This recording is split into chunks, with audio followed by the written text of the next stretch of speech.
Today on Mike on Raw, we'll talk about Herbivorous Acres, the Humane Party, Chris Fitness on the vegan tour of various colleges, getting ready for the 5K in November, and Rich Roll's interview with Found My Fitness, another perspective.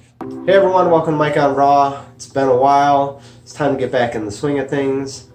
We'll try to shake it up a little bit in the next few episodes, and we'll see how we're doing. But thank you for stopping by. Right off the top, let's get going. In a past video, I talked a little bit about Herbivorous Acres. Herbivorous Acres is an animal sanctuary that's getting started by people who also started the Herbivorous Butcher Shop here in Minneapolis, Minnesota.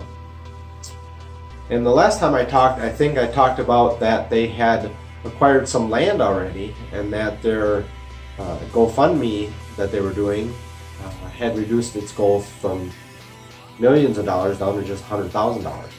Well, they're still trying to get that $100,000, and they're still trying to find some property. I assume the goal may change soon, depending on what their efforts are for finding property. But when they were just about ready to have their property party, kind of their grand opening party, the deal fell down with acquiring the land. So Herbivorous Acres is now looking for land again. I bring this up now because they're just struggling to get even to $100,000 of donations.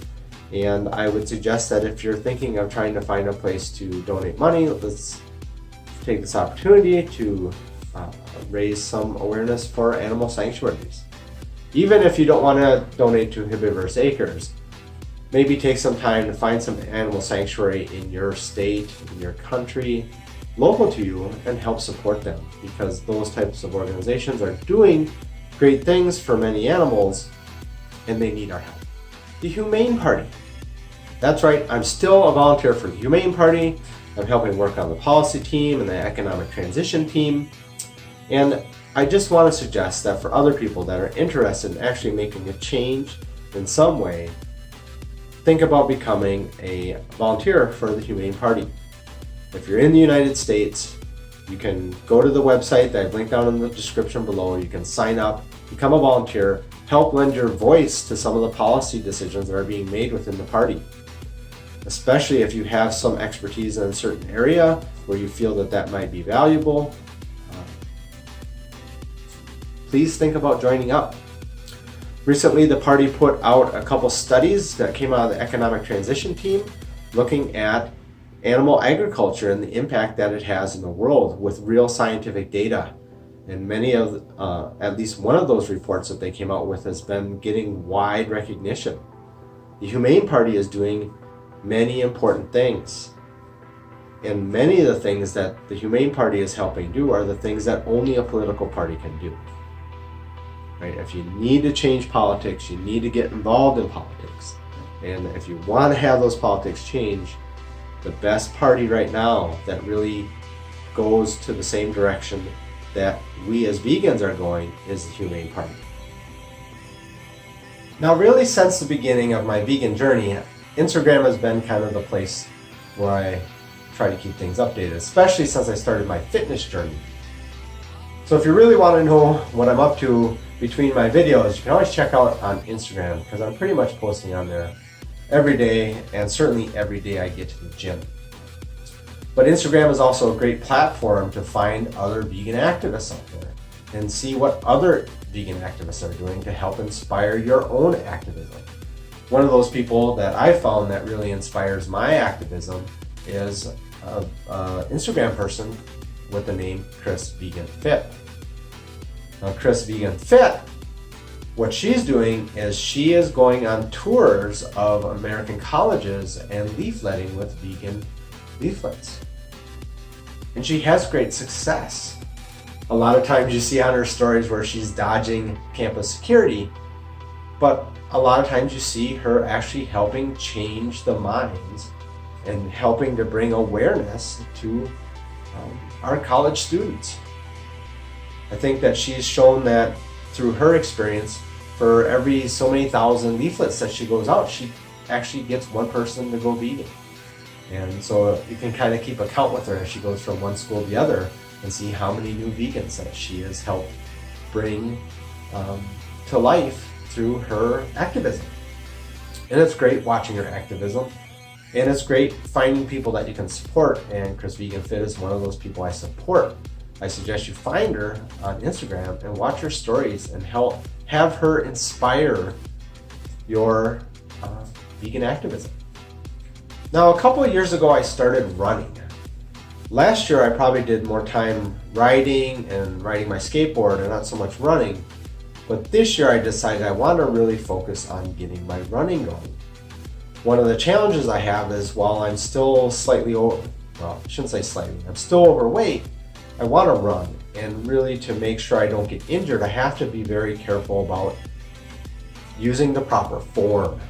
And so it's taken me a little bit of time this year to get into the proper form, but I feel like I'm really on my way now. Earlier this year, I I participated in a Warrior Dash. What that is a 5K race through various obstacles. I'm going to throw some pictures in so you can see that. But in general, the challenges that I faced on that race was I was completely exhausted at the end. Part of that was because of the uneven ground. It was all over, farm fields and things like that. So I had to be careful of twisting my ankle. But the other side of that is I just wasn't in good shape to be running that kind of distance and doing those kind of obstacles. So after that, I decided I want to do another 5K and I want to be prepared. So over the last few months, I've been training, essentially run training, to get to a point where I can run an entire 5K and not feel like I'm dying. And to test that, I've got a 5K lined up for Thanksgiving Day in November here in America, where I'm going to run a 5K with a friend. And we'll see how that goes. I think it's going to be exciting. Let me know in the comments below if you've ever done a 5K and what it felt like the first time you did one. Then finally for this show, I wanted to touch on a different perspective about how you might think about veganism. I know that a lot of times we think of vegan activism, we think of being out there and pushing boundaries, right? Showing veganism to people that don't understand. Maybe stickers on stuff in the grocery store, chalking, having displays of animal abuse and stuff in malls and things like that. And that's certainly something that is a part of activism. But there can be other parts of activism as well. And this video from Found My Nutrition is an interview with Rich Roll, where he talks about his perspective on that. And I think it's an interesting perspective for anyone to really take a look at. So here's a clip from that video. But this is the culture that we live in. So then it becomes, a question of how can we do better? How can we make better decisions that help us live a little bit more gently on the planet in certain ways? And it's not about being perfect. And and I certainly stand on no high horse because I'm vegan. I just flew, to Europe and back in an airplane, it's like, and I use an iPhone and I drive a pickup truck. So it's like, you know what I mean? Like I'm in no position to judge anybody else. And that judgment is violence on others as well. So I think that to the extent that we can be more compassionate and understanding with each other, and that if anything, we turn that spotlight on ourselves and just focus on improving ourselves and stop worrying about what everyone else is doing and why they're not seeing the world that way that you would like them to see, I think we might get onto a better track.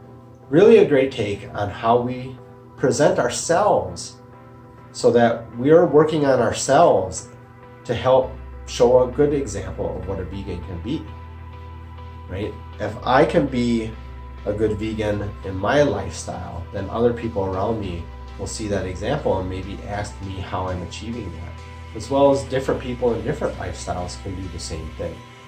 So that can be a powerful form of activism without having to actually kind of be in people's faces about it. That doesn't mean that being in people's faces isn't necessary, but it's just another perspective of how activism can be there. And I like his message of compassion and having compassion for other people that aren't vegan and understand that there are some real challenges to them understanding the truth. And we can help bring that truth about. So that's about all I've got to say today for this show.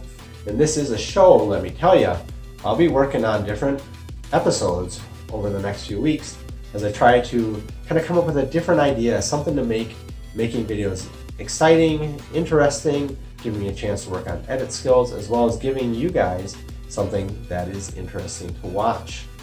Make sure you comment down below if you got any questions or thoughts, or maybe even some ideas for what I can do in a future episode, as well as make sure you subscribe if you're not subscribed so you can see what's coming up next. If you like this video, click on like, and we will see you next time. Thanks so much for watching.